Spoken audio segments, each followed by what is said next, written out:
Hello everyone, welcome है। आज आप सभी का अगेन हम कंप्लीट करेंगे इम्पोर्टेंट क्वेश्चंस हैं। ये सारे ही क्वेश्चंस इसमें आपको पता चलता है कि किस तरह से क्वेश्चंस बनते हैं, इनके पैटर्न्स क्या हैं और जो जिस तरह का पैटर्न एक एक राइटर के लिए अप्लाई हो रहा है वो अदर राइटर एंड पोएट पर भी अप्लाई हो सकता है। ये बात भी हमको जानते हुए चलनी है। कोई क्वेश्चंस किसी वर्क से किस तरह है, वो वर्क में वो उसके कैरेक्टर्स के बारे में पूछ रहे हैं, उसका पब्लिशिंग ईयर पूछ रहे हैं।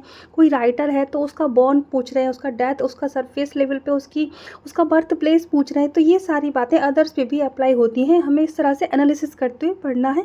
तो स्टार्ट करते हैं आज का वेरी फर्स्ट क्वेश्चन।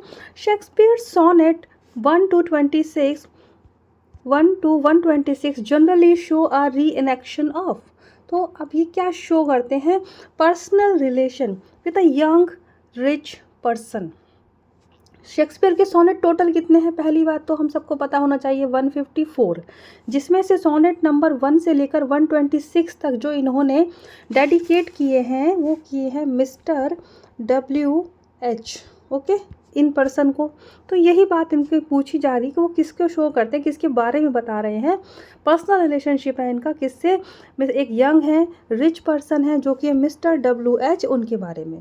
ओके अब जैसा कि 154 में से 126 तो हो गए सोनेट मिस्टर WH के बारे में, तो जो 28 बचे हैं वो इन्होंने डेडिकेट किए हैं एक डार्क लेडी को। ओके अननोन है, वो नहीं पता, बस डार्क लेडी, ऐसा ही क्वेश्चन आता है इनका। तो ये इंपॉर्टेंट बात रही शेक्सपियर के सोनेट्स की कि ये इन्होंने अलग तरह से पूछा है कि किसको डेडिकेट किए 21-26 तक, और अदर्स हैं तो वो भी पता होना चाहिए हमें कि अगर ऐसे पूछते 127 से लेकर 154 तक वो किसको डेडिकेट है, that is dark lady. Okay next question is, ये शेक्सपियर के दो मोस्ट फेमस सोनेट है। इन 154 सोनेट में से दो मोस्ट फेमस है, ये सोनेट नंबर 18 है ना, तो देख लेंगे। Shall I complete the two a summer days. अब ये क्या है?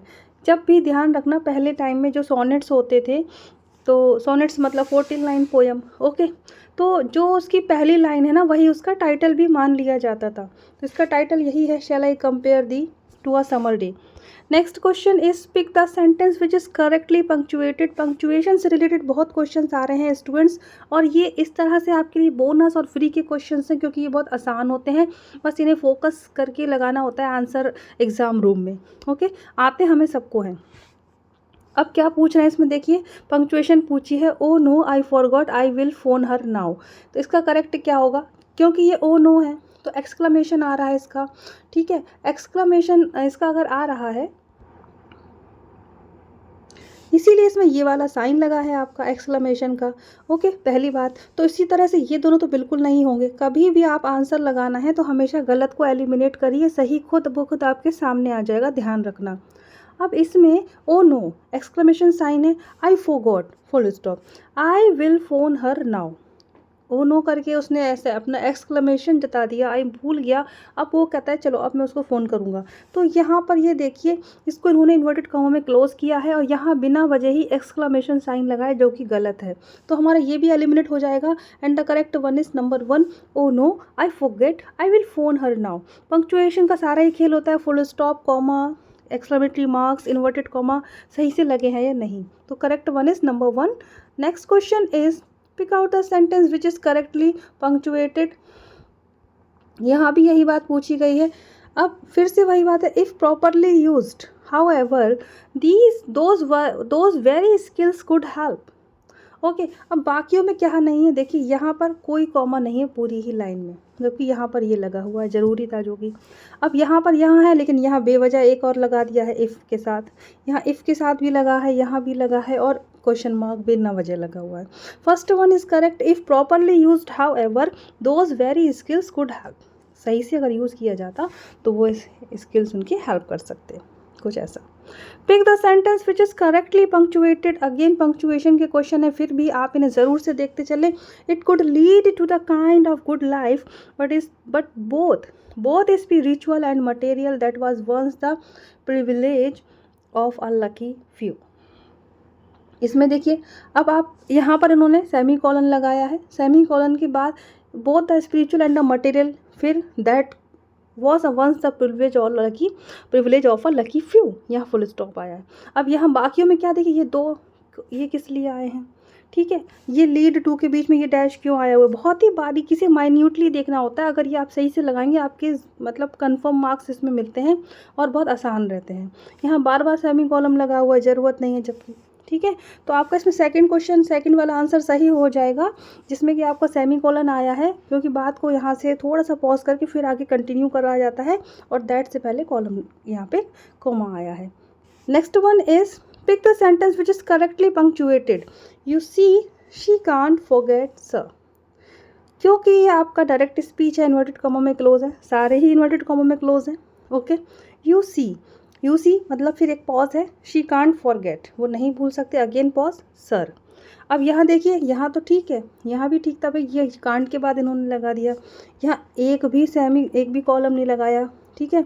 यहाँ सी के बाद, और यहाँ सी और शी के बीच में ये डैश लगा दिया बिना वजह, मतलब कि पंक्चुएटेड करने को कह रहे हैं तो वो बच्चों को थोड़ा ओवर होशियार बना रहे हैं कि चलो ये सही हो सकता है, लेकिन हमें सही लगाना है और जनरली सिंपली वे में जाके सही करेक्ट करना है, okay. So you see she can't forget sir, that is the correct answer.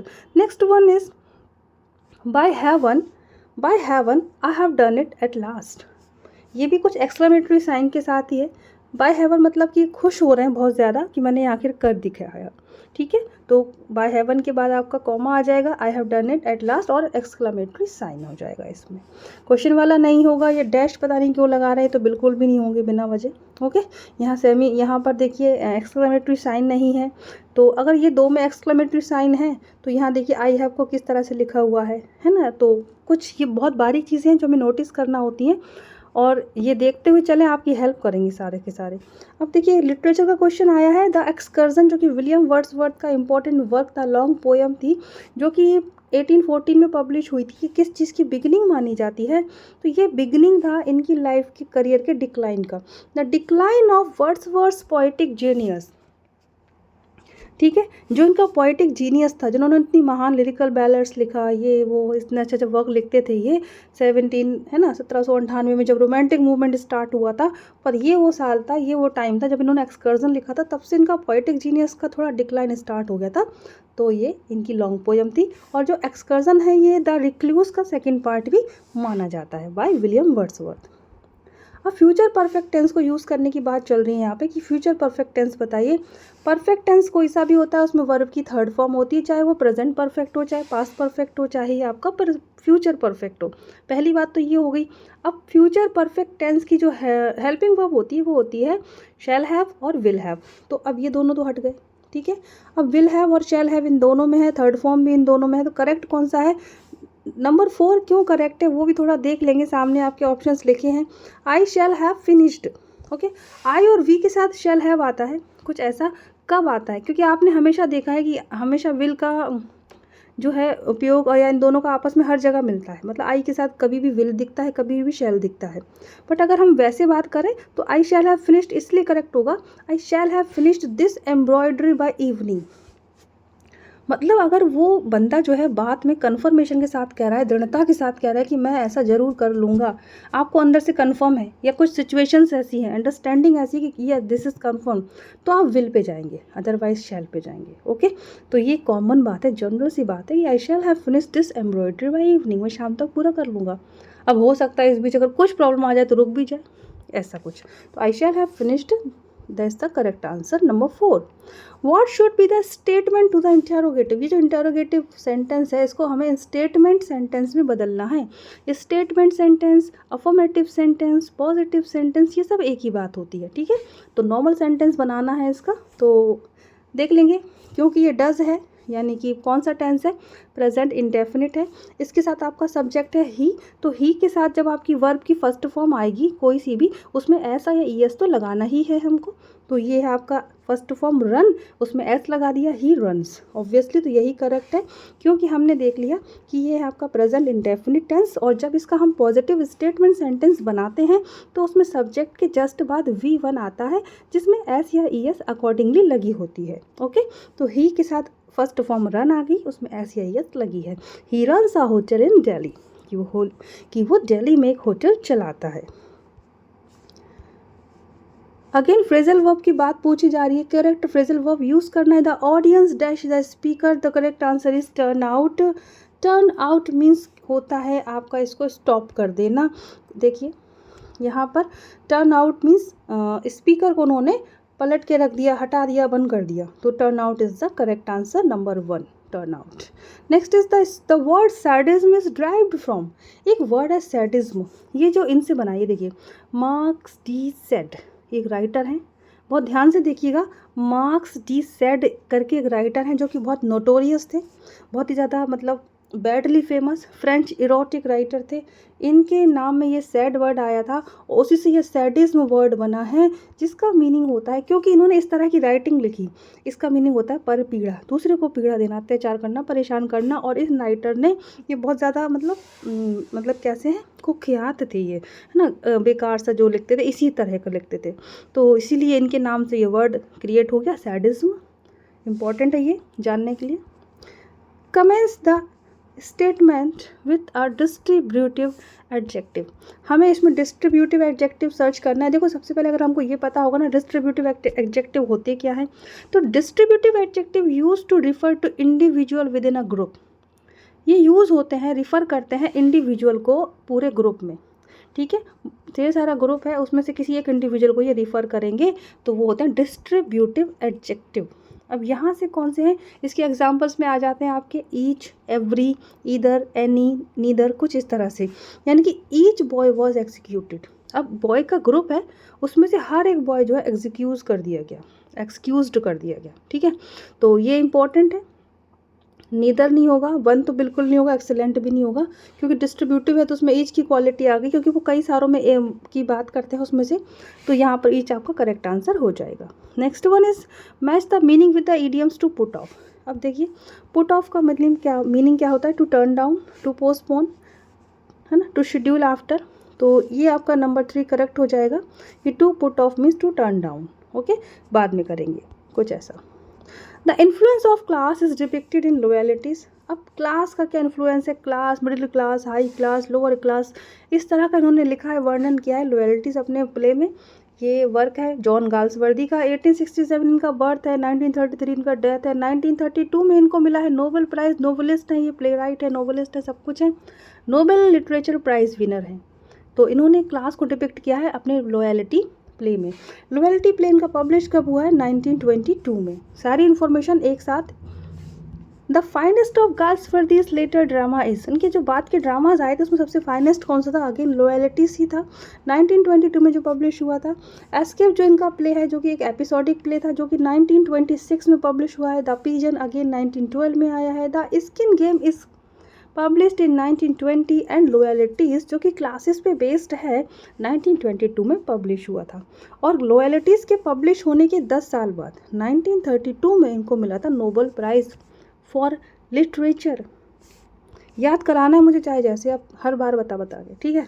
ये देख लीजिए इनके तीनों इनके सारे प्लेज हैं, the pigeon, the skin game, loyalties, ये 3 प्ले का एक जो इनका मिक्स रहा, सब इम्पॉर्टेंट है। गाल्सवर्दी इज, कौन थे गाल्सवर्दी, एक रियलिस्ट है, बोथ माइन्यूट एंड डेलिकेट, बहुत बारीकी से, माइन्यूट मतलब बहुत बारीकी से विश्लेषण करते हुए, पर इतना विश्लेषण नहीं कर दिया कि मशीनीकरण कर दिया, डेलिकेसी भी उनकी मिलेगी हमको, रियलिस्ट भी हैं, रियल कंटेंट के वे में लिखते हैं, तो ये क्वालिटीज़ हैं गाल्सवर्दी जी की, ठीक है। अब रेवोल्यूशनरी तो नहीं है कि क्रांति ला दी है, ऐसा कुछ नहीं, पैसिमिस्ट भी नहीं थे, नेगेटिव, तो यही सही है इनका। Choose the correct form of narration. He said, I want to talk to you. He said that. अब देखो हमें कैसे जाना है, हम पता है मैं ऐसे करती हूँ कि चारों ऑप्शन को मैं देखती ही नहीं हूँ, मैं पेन पेपर लेके जैसे कि मैंने सीखा है एक जगह तुरंत इसको लिखूँगी, बना दूँगी इसका जो बनता है, फिर जाके अपना मैच कर लूँगी, ठीक है। जैसे कि अब कैसे बनेगा इसका, ही सेड दैट, ओके, आई का हो जाएगा ही, अगेन वॉन्ट क्योंकि V1 है जो कि V2 में चेंज हो जाएगी, वॉन्टेड हो जाएगा, तो he said that he wanted to talk to you की जगह हो जाएगा हिम, ओके। कितने चेंजेस होता है ये इंपॉर्टेंट होता है, जब हम लोग नरेशन चेंज करते हैं तो एक चीज़ हमें देखना होती है कि कॉमा, इन्वर्टेड कॉमा को हटाएंगे तो आपको दैट लगाना है। आई यानी कि जो बंदा है जो कि ही है वो बोल रहा है, तो हमने इसको ही कर दिया। वी ये वांट है यानी कि V1 है, प्रेजेंट इंडेफिनिट टेंस है जिसे हमें V2 में चेंज करना है वर्ब की सेकंड फॉर्म में, और जो हो जाएगा आपका पास्ट इंडेफिनिट टेंस। तो he said that he wanted to talk to same रहेगा, अब यू की जगह हिम हो जाएगा। ओके, तो ये यू की जगह हिम हो जाएगा। और इम्पॉर्टेंट है ये सारे नरेशंस हो गया, पंक्चुएशंस हो गया, ग्रामर हो गई, जितने ज़्यादा प्रैक्टिस सेट लगाएंगे, सॉल्व करेंगे, ये आपके फ्री के मार्क्स होते हैं। क्योंकि मुझे पता है ग्रामर जिनको आ जाती है वो तो उड़ते हैं बिल्कुल, जिनको नहीं आती है सच में वो कितना हेल्पलेस फील करते हैं, उनको समझ नहीं आता है। तो स्टूडेंट्स अच्छे से समझिए, बारीकी से समझिए, थोड़ा थोड़ा करके समझिए। एकदम नहीं सोचिए कि ग्रामर एक ओशियन है और हम उसमें डूब जाएंगे एकदम से और सब सारा समुद्र एक साथ पी लेंगे। थोड़ा थोड़ा करके सीखिए, समझिए, आपको कॉन्फिडेंस ज़रूर आएगा। नेक्स्ट वन इज़, ये कुछ स्पीचेस के नियम हैं, देख लेते हैं, शॉर्ट में बता देती हूँ मैं। कि सिंपल प्रेजेंट टेंस है जो कि पास्ट सिंपल में चेंज होगा। ओके, प्रेजेंट कॉन्टीन्यूअस है तो पास्ट कॉन्टीन्यूअस में चेंज होगा, पास्ट सिंपल है तो पास्ट परफेक्ट में जाएगा, प्रेजेंट परफेक्ट है तो वो भी पास्ट परफेक्ट में जाएगा, विल को वुड में ले जाएंगे, मस्ट को हैड टू में कर देते हैं चेंज, कैन का कुड हो जाता है, मे का माइट हो जाता है, and could might and should ये सेम ही रहते हैं। ओके, ये हो गई नरेशन से इनडायरेक्ट चेंज करते समय, डायरेक्ट से इनडायरेक्ट। अगेन एक और स्पीच है चेंज करने के लिए आई है हमारे सामने। I am going to Delhi he declared I am going to Delhi. तो ही डिक्लेयर्ड सेम रहेगा। कभी कभी इस तरह से भी क्वेश्चन मिल जाते हैं कि इन्वर्टेड कॉमा जब वाला पार्ट पहले लिख दिया उन्होंने और बाद में बाकी वाला लिख दिया, इसको कहते हैं रिपोर्टिंग स्पीच। इन्वर्टेड कॉमा के अंदर जो होता है उसको कहते हैं रिपोर्टेड स्पीच। तो he declared that I am going to Delhi, I means he, am को हो जाएगा was going to Delhi, same रहेगा। इज एम आर जो चेंज होता है आपका वो हो जाता है वॉज वर्ब में change. Okay, is am are आपका चला जाता है वॉज वर्ब में, आई का हो जाएगा ही। So he declared that he was going to Delhi. आसान है। Ram said good morning sir, हम ये विश कर रहे हैं यहाँ पर, तो इसको किस वे में ले जाएंगे हम लोग कि राम विश्ड हिज सर आ गुड मॉर्निंग। अब आप सोचेंगे विश्ड वाले दो हैं तो ये टू सर वाला गलत हो जाएगा। Ram wished his sir a good morning, very very simple, इसमें कोई दैट नहीं आता, इन्वर्टेड कॉमा हटाकर ऐसा कुछ नहीं है, ये विश्ड वाले हैं, अंडरस्टैंडिंग से समझते चलेंगे। Isha said please land me the book Asha. अब देखिए ये नरेशन स्पीच है आपकी कि ये आशा से किस तरह से इसको बोलना है हमको। ईशा, क्योंकि प्लीज़ लगा है तो आप सीधे रिक्वेस्टेड पे चले जाएंगे, तो इनमें रिक्वेस्टेड नहीं है, ये दोनों पहले ही एलिमिनेट हो गए। अब दो हैं, ईशा रिक्वेस्टेड आशा। ओके, क्योंकि उसने आशा से रिक्वेस्ट किया, फ्रॉम आशा नहीं होगा ये, ठीक है। Isha requested Asha to lend her the book, कि वो उसे किताब उधार दे दे। यहाँ टू लगा के बनाता है, ये रिक्वेस्ट वाले जो होते हैं, प्लीज़ वाले, कमांड रिक्वेस्ट वाले, इसमें टू लगता है, दैट नहीं लगता है, ध्यान रखिएगा। So to lend her the book. John Galsworthy's novels are chiefly occupied with the effect and conflict of। अब उनकी जो नॉवेल्स हैं वो भरी हुई है किस चीज़ों से, क्लास, ट्रेडिशन, अपन सोसाइटी।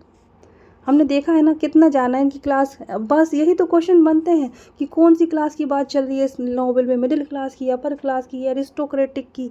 तो क्लास पे बहुत लिखते हैं ये सोसाइटी में, ठीक है, यही इंपॉर्टेंट है। अब बार बार पढ़ते रहेंगे तो आप लोगों को ज़्यादा से समझ में आ जाएगा, याद हो जाएगा। और अगर सोचिए कि एग्ज़ाम में ये क्वेश्चन आ गया तो आपके तो मार्क्स कन्फर्म है ना, एक एक नंबर से मेरिट बढ़ती है और घटती है। तो हर एक ज्ञान, कनेक्टेड ज्ञान, सिलेबस से रिलेटेड ज्ञान आपके लिए वो ज़रूरी है, वैल्यूएबल है, उसकी रिस्पेक्ट करें, सम्मान करें, उसको एक्सेप्ट करें, अच्छे से अपने अंदर ग्रहण करें। Next one is the metric movement enjambment means. देखिए एंजम्मेंट क्या होता है, ऐसे तो ये फिगर ऑफ स्पीच भी होती है, और ये क्या होती है, striding over. Striding over means होता है एक कदम आगे बढ़ जाना, जंप कर जाना। मतलब कि एंजम्मेंट वो फिगर ऑफ स्पीच होती है, मान लो पोएट ने ये 4 लाइन का स्टैंजा लिखा है, इसमें जो एक बात है वो यहाँ से कंटिन्यू हो रही है और यहाँ पर ख़त्म हो रही है तीसरी लाइन में, लेकिन लाइन तो पोएट ने ब्रेक कर दी। तो इसमें क्या होता है ना, when a sentence continue and line breaks in a stanza, that is enjambment. कि एक स्टैंजा में वो बात तो, सेंटेंस तो कंटिन्यू है, पर पोएम की जो एक रिदम बनाने के लिए लाइंस को ब्रेक कर दिया है पोएट ने, दैट इज एंजम्मेंट। और यहाँ क्या लिखा है, स्ट्राइडिंग ओवर, मतलब एक कदम आगे बढ़ जाना, यहाँ ना रुक के वो यहाँ आ गए, फिर नीचे आ गए, बढ़ते चले गए, ठीक है, सेंटेंस कंटिन्यू तक हो रहा है, स्टॉप नहीं है। सीजेरा मीन्स भी स्टॉप होता है, ये बिल्कुल नहीं है। Okay, next question, De Doctrina Christiana cast doubt on the orthodoxy of what, Paradise Regained. क्या है, बात चल क्या रही है, कैसे कैसे शब्द लिखे, उड़ गए ऊपर से। चलो देख लेते हैं। तो ये एक वर्क है, दी डॉक्टरीना क्रिस्टीना, ये एक वर्क है जो कि जिसने पैराडाइज रीगेंट लिखा है यानी कि जॉन मिल्टन, तो उन्हीं ने ही ये थ्योरी लिखी है, डी डॉक्टरीना क्रिस्टीना। डॉक्टरीना यानी थ्योरी से ही वर्ड होता है ये। तो ये थ्योरी किसने लिखी है, जॉन मिल्टन ने, और किस बारे में लिखी है, पैराडाइज रीगेंट के बारे में। ऑर्थोडॉक्सी मीन्स होता है कुछ जो इसमें रूढ़िवादिता पाई जाती है, उसको लेकर जो डाउट्स हैं वो उन्होंने अपनी इस थ्योरी में क्लियर किए हैं, related to Paradise Regained, a work epic by John Milton. Okay, तो क्या फिर से देख लेते हैं, डी डॉक्ट्रिना क्रिस्टीना जो डाउट क्लियर करते हैं किस चीज़ पर, ऑर्थोडॉक्सी ऑफ पैराडाइज रीगेंट पर। अब पैराडाइज लॉस्ट भी जॉन मिल्टन का वर्क है। ओके, तो ये इंपॉर्टेंट रहा, पैराडाइज रीगेंट है डी डॉक्ट्रिना के बारे में। ये जो वर्स है, ये जो पोयम है, वर्स है, श्लोक है, कविता है, तो इसमें जो लाइंस हैं ये किसको रेफरेंस कर रही हैं, डोरोथी वर्ड्सवर्थ को ये रेफरेंस कर रही हैं। लाइंस क्या हैं, शी, अब शी मतलब तो डोरोथी हो गई, वैसे तो एनेट ये सब शी ही है।